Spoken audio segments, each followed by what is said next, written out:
আবুল কালাম আজাদ মজুমদার, আপনার ক্রিয়া সাংবাদিকতার চোখ দিয়ে এবার একটু ইরান যুদ্ধটার একটা অংশ মূল্যায়ন করব। মানে আমরা বলছি মাঠে রণাঙ্গনে ইরান যুক্তরাষ্ট্র লড়ছে, সেই যুক্তরাষ্ট্রে আবার ওয়ার্ল্ড কাপ খেলতে যেতে হবে ইরানকে, মেক্সিকোতে তারা প্র্যাকটিস করছে।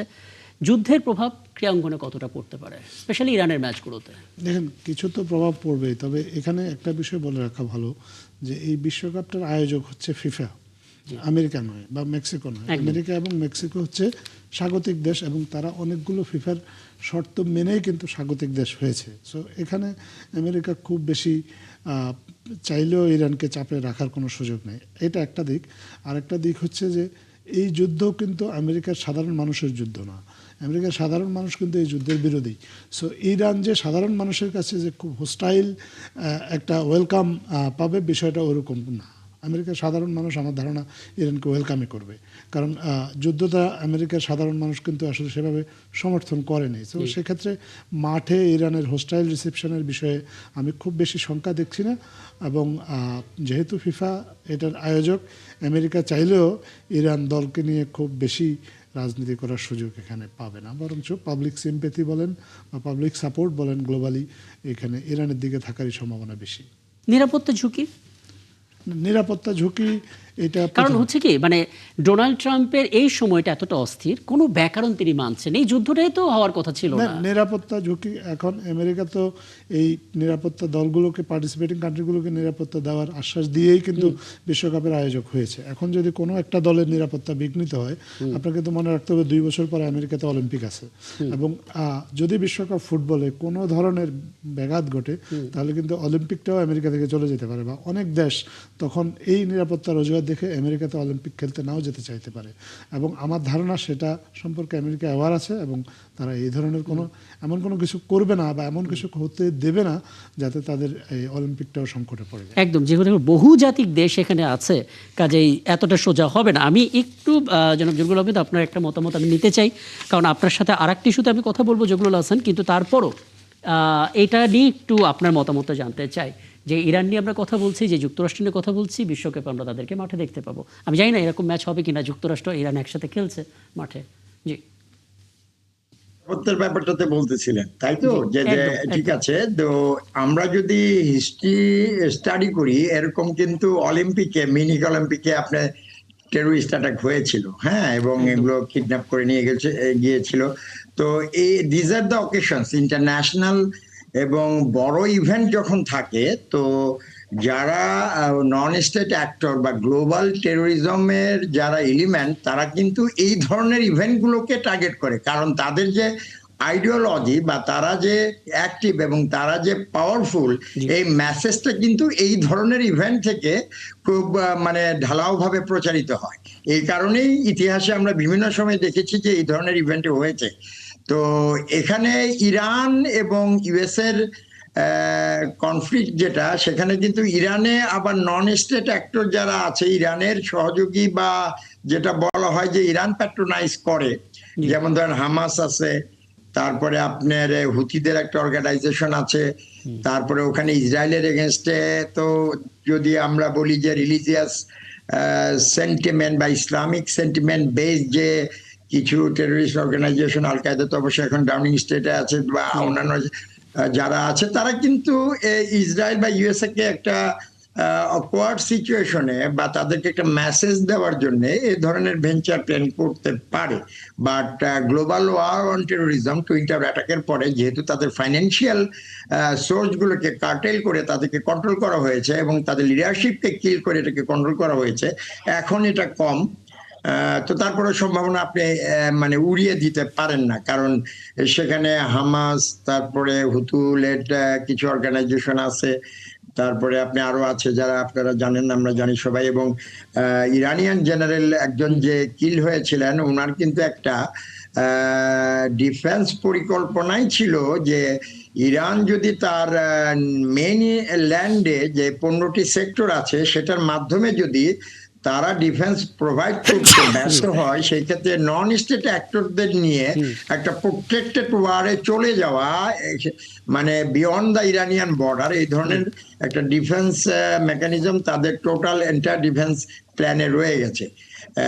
তাদের সেন্ট্রাল ডিফেন্স প্ল্যান এবং 15টা সেক্টরের defence plan plus additional extra regional বা যে প্ল্যানটা উনি কাজ করতেন, এই কারণেই তাকে কিল করা হয়েছিল। তো এই ক্ষেত্র থেকে, এই অ্যাঙ্গেল থেকে আমি নিরাপত্তাজনিত ঝুঁকিটা সম্পূর্ণ উড়িয়ে দিতে পারছি না, বাট আশা করি সেরকম কিছু হবে না। হবে না। আপনি কিছু জানতে চাইবেন? না, আমার কাছে ওনার সংখ্যাটা তো যথার্থ, এই ধরনের সংখ্যা তো থাকেই। বিশেষ করে তৃতীয় পক্ষ এখানে কোনো সুযোগ নেয় কিনা, বিশেষত ইসরায়েল। কারণ ইসরায়েলের একটা স্ট্রং প্রেজেন্স আছে আমেরিকার মাটিতে, আমরা সবাই সেটা জানি। এবং এই যুদ্ধটাতে আসলে আমেরিকার যতটা না স্বার্থ, তার চেয়ে অনেক বেশি স্বার্থ জড়িত ইসরায়েলের স্বার্থ। এবং আমেরিকাকে এই যুদ্ধে সক্রিয় রাখার জন্য বা ইসরায়েল তার নিজস্ব ফায়দা লোটার জন্য সেখানে যে সাবভার্সিভ কোনো কিছু করবে না, এটা আসলে উড়িয়ে দেওয়া যায় না। একদম। আমি সবশেষ জহুরুল হাসান একটা মতামত আপনার কাছ থেকে নিতে চাই। এখন যেটা বলা হচ্ছে, কিছু কিছু দিক পরিবর্তন করা হচ্ছে যেন তথ্য ঠিকমতো, রণকৌশল ঠিকমতো সবাই না জানতে পারে। এই তথ্য গোপনীয়তার একটা বড় অংশ হিসেবে তুলসী গ্যাবার্ডকে প্রচ্ছন্নভাবে বলা হয়েছে পদত্যাগ করতে, যদিও তুলসী গ্যাবার্ড নিজে বলেছেন তার হাজব্যান্ডের ক্যান্সারের কারণ দেখিয়ে তিনি পদত্যাগ করেছেন।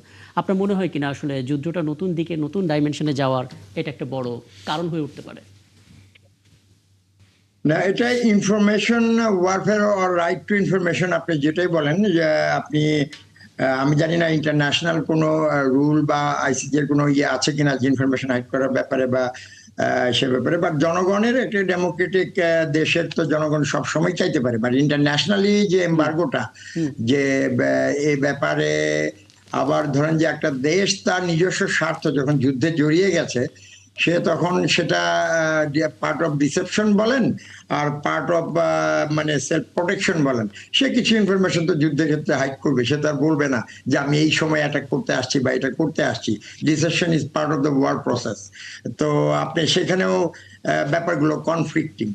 তো যেটা হচ্ছে যে আপনার মানে এই ন্যারেটিভটা কি ঠিক কিনা একটু কনফার্ম যদি করেন, মানে আপনার অবজারভেশন থেকে, যে তুলসী গ্যাবার্ডের সঙ্গে ভারতের একটা যোগাযোগ, রাশিয়ার একটা কানেকশন, ডেমোক্রেটের একটা মুখপাত্র হিসেবে দীর্ঘদিনে থাকা, এই সবগুলো আসলে কারণ কিনা পদত্যাগের? রাইট। এখন যেটা হচ্ছে যে আপনি ধরেন যে ইউএস ইন্ডিয়া কোল্ড ওয়ারের পরে তারা পাকিস্তান থেকে সরে এসে ইন্ডিয়ার সাথে তারা একটা স্ট্র্যাটেজিক পার্টনারশিপ ডেভেলপ করার চেষ্টা করছে। সেখানে চায়না একটা ফ্যাক্টর, চায়নাকে কাউন্টার করার জন্য ইউএস এর জন্য India is the best card, but সেভাবে সে ব্যবহার করতে পারছে কিনা, ইন্ডিয়ান ওশনে পাওয়ার স্ট্রাগল যেটা আছে, রাশিয়া বললেন, তারপরে ধরেন যে এই ধরনের সুপার পাওয়ার বা যারা গ্লোবাল পাওয়ারে আপনি ধরেন যে কি প্লেয়ার্স পাওয়ার স্ট্রাগলে, তাদের অবস্থান, তাদের স্বার্থ সবকিছু দিয়ে নিয়ন্ত্রিত হয়।